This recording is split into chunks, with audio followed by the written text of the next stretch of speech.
Hello there, I'm Robert, and in this video I want to tell you a little bit more about myself and why I want to leave broken Britain as quick as possible. But just quickly before we dive into that, I want to discuss my last video. Wow, almost 350 views, 30 people subscribed to the channel, and just over 17 hours worth of watch time. All because I had a little rant about the dire state of our once fine nation. In the comment section, most people were quite supportive, so thank you very much for the kind comments and support. However, I did attract a few morons too. I should have known, with the video title and the thumbnail, and also the state of the country as it is right now. In hindsight, it was bound to happen. I did try to engage with these people as they left their comments, but one thing that they all had in common was they quickly demonstrated that there was no reasoning with them or discussing anything whatsoever. And these people were on both sides, I would say the extreme left and also the extreme right. It was things like, I was racist, I wasn't racist enough, there isn't a housing crisis, it's just the millionaires and billionaires are buying all the houses and leaving them empty. Or there wouldn't be a housing crisis if it wasn't for those pesky immigrants coming over, stealing our houses. I'm a coward. The country doesn't need me if I'm not willing to fight. Fight who? I don't know who they want me to fight. I mean, they blew my mind. You know, it's just... In the end, I just deleted the comments and blocked them from the channel. It was easier. But the one positive thing that came from all of those comments was it just confirmed, even more so in my mind, that this country's screwed. There is so much hate and division on both sides of the political argument. I stand by my belief. The damage is too much, it can't be undone. So if you're new here and haven't seen my first video yet, I will put a link to it at the end of this one. Once you're finished watching this video, go and give it a watch please if you don't mind. I'd really appreciate it. And before we move on to getting into this video, can I ask another favour please? Could you please just give this video a quick thumbs up? I know we're not finished yet, but if you don't mind, please. And also, would you press that subscribe button too please? YouTube's all about algorithms and viewer interactions. So the more thumbs up that the videos get and the more subscribers that the video gets, the more YouTube shows my videos to new people. But anyway, on with this video now. So as I said, I'm Robert. I'm currently 43, I'm married, and we have 2 children, although they are a bit older now, and we also have 1 grandchild as well. We've got 3 dogs as well, just if anyone's interested. I work full time. I'm on a salary of just under £30,000 per year, and I live in a regular 3-bedroom mid-terrace 1930s built house. The house is owned, although it is on a mortgage, so it's not owned outright. And also, in addition to my house, my partner also owns a 3-bedroom flat, also with a small mortgage, but we'll cover that in a later video. So why do I want to leave the UK and how do I plan to do it? When I say I, obviously I mean me, but also I mean my partner as well. I've always thought the whole working 50 years thing, to hopefully enjoy 2 or 3 years at the absolute end of your useful life, in most cases, before you die, is quite strange, quite bizarre. Essentially, your best years, they're long gone. And while a lot of people do enjoy a long and quite fulfilling retirement, there's also lots of people who either never even make it to retirement, those who only get to retire for a small amount of time before they unfortunately pass away, or those who spend the majority of their retirement bedbound, being spoon-fed, and having to get someone to come and change their bedpan. I absolutely do not want any of those for me. Just to be clear, I'm not lazy, I'm not work shy, not by any means. I've worked since I was 17, often working lots of overtime to keep my head above the water. And even before school, I was doing odd jobs like cutting grass and washing people's cars, just for extra money here and there. So, fast forward from being at school, working, until around about 10 years or so ago, I got stuck into the loop that most people fall into. You wake up, you go to work, you come home, you have 2 or 3 hours in the evening, you go to bed, you wake up the next day, and you do it all over again. Over the years, I lost touch with my childhood friends, and as the kids came along, as money just got tighter and tighter, I stopped doing things for me, things that I enjoyed. Everything that I did, essentially, was for the greater good of my family. Essentially, I became a little worker ant, or a worker bee. I had no purpose of my own. My only purpose was for the greater good of my little colony. And then suddenly, totally out of the blue, my wife left me. She moved out with the kids. Suddenly, I was literally all alone. Now, when I say alone, we shared custody, and I did see the kids often. But all of a sudden, out of the blue, the very thing that gave me my purpose, my family unit, it was gone. Now, I don't want to play down how much this affected me. It really did affect me. It almost drove me to jump off a bridge, if I'm being brutally honest. But once the mental health issues subsided, the shock of the whole thing subsided, and I kind of got used to the new normal, it also gave me a little bit of clarity about my life and where I was and what I could do going forward. I still remember I sat down with a pen and a A4 notepad. Do you know the reams of A4 paper, the lined paper?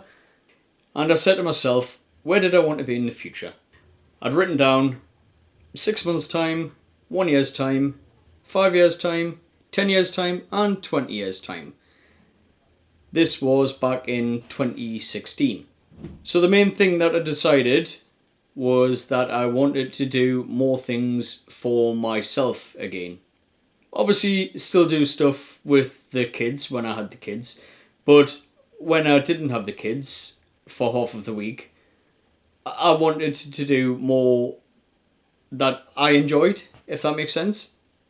But also, I decided I wanted to retire abroad as quickly as I could and spend as many years enjoying the easy life, essentially, before I die. Now, when I say retire, I don't mean sitting with my feet up in a pipe and slippers. Not at all. I'd soon get bored of that. And if I was bored sitting doing nothing, then I may as well be going to work. But what I do want, eventually, is a rural little property. We're looking at central Portugal area. I want a little bit of land where I can grow my own produce. You know, a little veg patch, some fruit trees, olive trees, maybe even some grapevines. They'd have to be eating grapes though, not wine grapes, because I'm not a massive drinker. I'd like the comfort things as well. I'd like a little pool, just because central Portugal in the summer, you're looking at mid-40s, you're going to need somewhere to take a dip and cool down.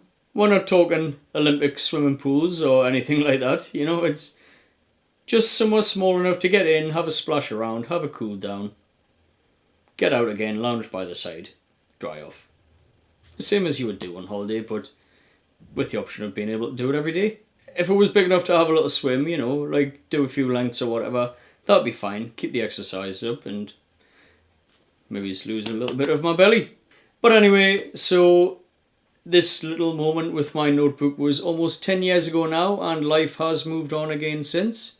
I've kind of started falling back into the rut again that I was previously. I got back together with my wife, although we do live separately still.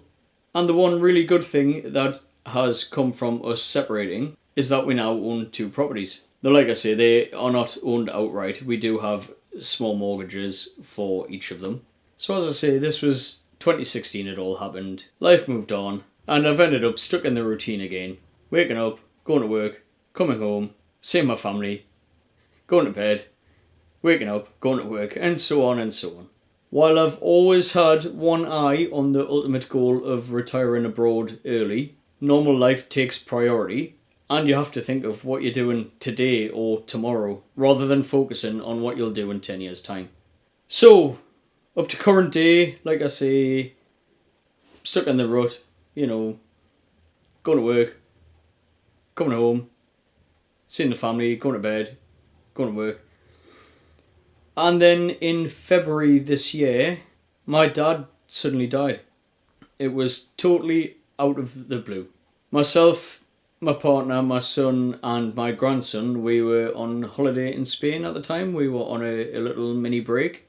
We were only there for 48 hours. And I'd spoken to him at 11 a.m, so that was 10 a.m. UK time. We were walking to a little cafe or restaurant, whatever you want to call it, for to get some breakfast. And as I was approaching, I said, obviously we're nearly at the place we're going to eat. And so I would go and I would speak to him later. And then at around about 2:30 p.m, I got a phone call from my mother to say that he'd been found unconscious. He was on life support and the outlook wasn't looking good at all. We were booked to fly home the next day anyway, so there was nothing I could do. I did look to see if I could get a flight to anywhere in the UK sooner, but I couldn't. I could have flown into London from Spain, and then I live in the northeast. By the time I'd got across London and then got from London to the northeast, the time I would have arrived in the northeast was around about the time that the flight would have arrived anyway that I was booked on. So we made the decision just to wait on the flight. So by the time we got to the airport and got through the baggage reclaim and whatnot, my brother-in-law was waiting on us. He picked us up, took us straight to the hospital where my dad was on life support. Essentially, I had to say my final goodbyes, and then at around about lunchtime the next day he was declared brain dead. Though he was kept on life support for a few more days after that, because he was an organ donor and he was found to be a suitable match to people. So essentially they needed to keep his bits and bobs fresh for the new recipients. So my dad was 67 when he died. His retirement age was 66 for the state pension.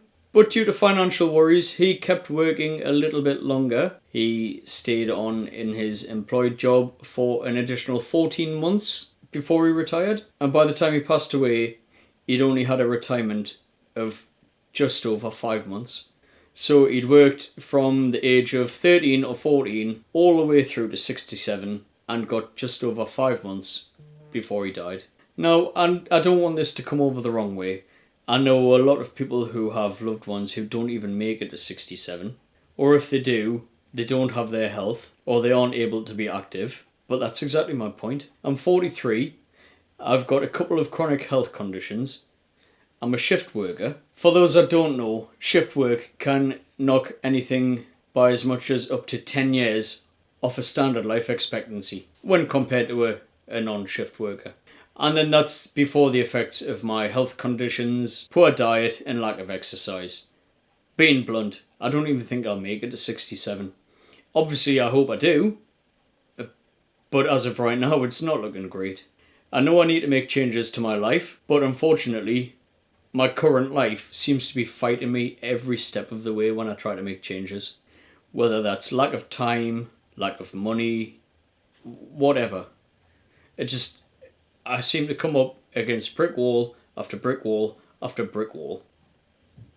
So I know I need to make a drastic change. Not just the little changes where I try and I fail. I just need to say, right, that's it. Massive change.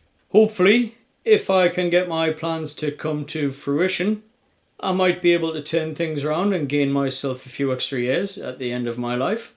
And who knows, without the stress of modern life and having to wake up stupidly early and go to work every day, my health conditions might even get better as well. So, what do you think? I know this video is totally different to my last video. I know some of you who watched the first video will absolutely not be interested in this video, and that's okay. We all have our own opinions, our own interests, our own likes and dislikes. But I am interested in hearing your thoughts. warts and all. So why not stick a quick comment in the comment section down below and let me know what you think. If you've liked this video and you haven't already, please do remember, give it that thumbs up. And also, once again, if you haven't, please do consider hitting that subscribe button to help the channel grow. Thanks for watching, take care, and I'll see you in the next one.